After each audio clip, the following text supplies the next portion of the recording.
Okay, तो SRF में एक अपॉर्चुनिटी 2650 के आसपास तक की तेजी का कॉल लेकर चलना है। बेग पार्डन 8755 के आसपास है, यहाँ पर तेजी और जोर पकड़ती हुई दिखाई देगी।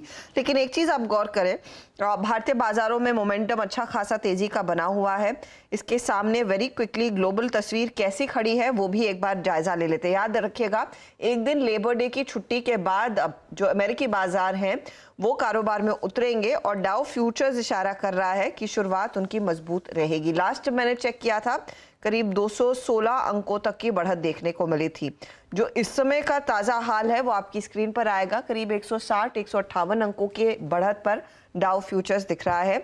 नैस्डैक फ्यूचर्स करीब 100.2 पर ट्रेड करता हुआ। तो ये ग्लोबल तस्वीर है आपके लिए, और यूरोपीय बाजार भी हल्की बढ़त के साथ ट्रेड करते हुए दिखाई दे रहे हैं। ईदर वेज आपने एक चीज नोटिस की होगी कि भारतीय बाजार, अगर आप हमारे ग्लोबल पीयर्स से इसका कंपैरिजन करें, इसकी तुलना करें, तो भारत के निफ्टी ने दरअसल आउट परफॉर्म किया है डाउ को या फिर आपके यूरोपीय मार्केट्स को।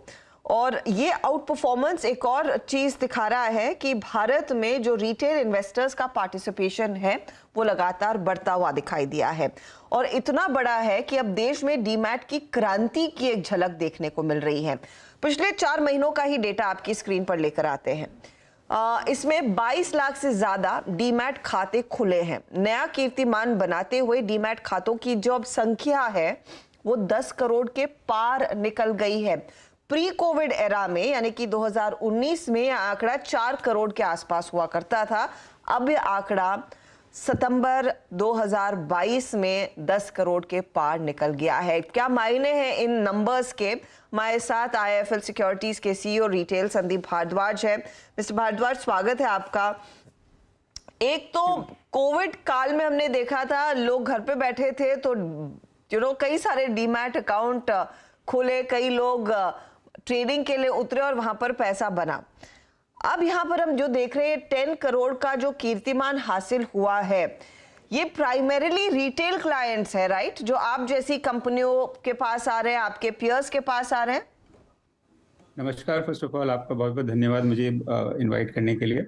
आपने बोला कि ये आई थिंक इंडियन इकोनॉमी में इतना बड़ा कीर्तिमान, अगर आज इंडियन इकोनॉमी की बात करते हैं तो ये रिटेल इन्वेस्टर एक बहुत बड़ा भी कारण है। आज अगर आप कोविड से पहले ये नंबर जो 4 करोड़ था, आज ये 10 करोड़ पे स्टैंड करता है। ये भी दर्शाता है कि आज कस्टमर्स का बिलीफ जो इक्विटी मार्केट में आया है, क्योंकि पहले क्या था, जब आदमी फिक्स डिपॉजिट में बिलीव करता था कि मुझे रिस्क फ्री रिटर्न मिलता है, बट आज अगर हम बाकी सारे फिक्स्ड इनकम प्रोडक्ट्स की रिटर्न देखते हैं तो वो रिटर्न भी साइजेबली कम हो गई है। और इक्विटी की कंसिस्टेंट रिटर्न अगर 10 साल की लास्ट 10 साल की एवरेज रिटर्न देखते हैं तो वो एक फिक्स्ड इनकम के कंपैरिजन में खाली इन्फ्लेशन को बीट नहीं करती है, बट ऑल्सो आपको लॉन्ग टर्म वेल्थ क्रिएशन में सहायता करती है। ये भी एक बहुत बड़ा कारण है जहां पे रिटेल इन्वेस्टर का रुझान इक्विटी जैसे प्रोडक्ट्स के लिए आया। अब मैं आता हूँ डीमैट अकाउंट में। नॉर्मली हम देखते हैं कि डीमैट अकाउंट आपको क्यों चाहिए। हिस्टोरिकली डीमैट अकाउंट आपको चाहिए होता था ट्रेडिंग करने के लिए, जब आप इंट्राडे ट्रेडिंग करना है, आपको डेरिवेटिव में ट्रेडिंग करना है, या आपको इक्विटी स्टॉक खरीद के अपने अकाउंट में रखना है। But of lately mutual fund एक ऐसा एरिया है जो आई थिंक लोगों ने फोकस नहीं किया। म्यूचुअल फंड इन्वेस्टमेंट भी काफी कुछ ना डीमैट अकाउंट के थ्रू हो रहा है। जैसे हम टेक्नोलॉजी की बात करते हैं, टेक्नोलॉजी की सहायता से आज आपका ऑनबोर्डिंग बहुत आसान हो गया है, आपका डिस्कवरी बहुत आसान हो गया है, आप क्या खरीदना चाहते हैं, आपकी डिसीजन मेकिंग बहुत आसान हो गई है। तो जब आज आप लास्ट 12 महीने का म्यूचुअल फंड का एसआईपी का इनफ्लो आप मंथ ऑन मंथ देखिए, that inflow is growing, that is irrespective of the market correction, वो इनफ्लो कभी कम नहीं हुआ। Mutual fund customers month on month increase हो रहे हैं। तो इसका डीमैट अकाउंट एक बड़ा रीजन है कि ये सारे लोग आज डीमैट अकाउंट के थ्रू अपना पोर्टफोलियो बना रहे हैं, वो म्यूचुअल फंड हो चाहे वो इक्विटी स्टॉक हो। सो मैं मानता हूं कि ये ब्रोकिंग इंडस्ट्री के लिए भी एक बहुत बड़ा गोल्डन एरा है, जहां पे आज हम 10 करोड़ डीमैट अकाउंट होल्डर्स के साथ खड़े हैं। मेरा फिर अगला सवाल आप ही की इंडस्ट्री से जुड़ा हुआ है। 10 करोड़ डीमैट अकाउंट्स, इसमें से कोई आइडिया कितने लार्जली एक्टिव हैं, कितने एक्टिव ट्रेडर्स या इन्वेस्टर्स हैं? दूसरा, आप लोगों के लिए वॉल्यूम कितना बड़ा है, एंड इट परहैप्स आपके लिए इजी होगा ये बताना कि प्री कोविड एरा में उन 4 करोड़ अकाउंट्स के साथ वॉल्यूम कितना होता था और इन 10 करोड़ अकाउंट्स के साथ वॉल्यूम कितना बड़ा है रिटेल निवेशकों का।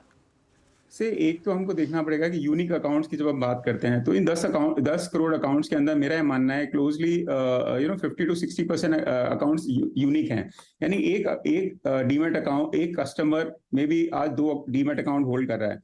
ब्रोकिंग इंडस्ट्री में भी इवोल्यूशन हुआ है, काफी डिस्काउंट ब्रोकर्स, काफी नए ब्रोकर्स इंडस्ट्री में आए और कोविड के दौरान काफी प्रमोशन भी बहुत हुआ। आई थिंक जिस हिसाब से ब्रोकिंग इंडस्ट्री ने पहली बार टीवी का सहारा लिया, पहली बार प्रिंट का सहारा लिया, जहां पे लोगों को पता लगा डीमैट अकाउंट क्या है, उसके साथ साथ काफी discount, freebies, lot of things were talked about. So जिसने लोगों को एक से ज्यादा डीमैट अकाउंट खोलने के लिए जो नई नई सर्विसेज के साथ आए, नए नए फीचर्स के साथ आए, तो उसके साथ लोगों ने 2 डीमैट अकाउंट भी खोले। तो मेरा ये मानना है कि आज अगर मैं एक्टिव डीमैट अकाउंट की बात करूं तो लार्जली 50% डीमैट अकाउंट होना चाहिए। और एक मैं और दूसरा नंबर देखूं, जो डीमैट अकाउंट में असेट, यानी आज किसी के पास अगर 10,000 रुपए का एवरेज वैल्यू है तो करीब करीब 30% ऐसे डीमैट अकाउंट है 10 करोड़ में से जिसमें 10,000 से ज्यादा का वैल्यू होगा।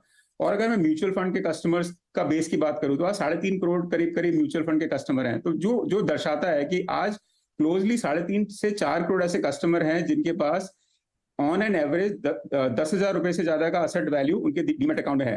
तो अगर डेली ट्रेडिंग के हिसाब से बात करें तो क्लोजली 5 करोड़ कस्टमर होने चाहिए और इन्वेस्टमेंट के हिसाब से बात करें तो क्लोजली 3.5 से 4 करोड़ डीमैट अकाउंट होल्डर होने चाहिए जो एक्टिव हैं।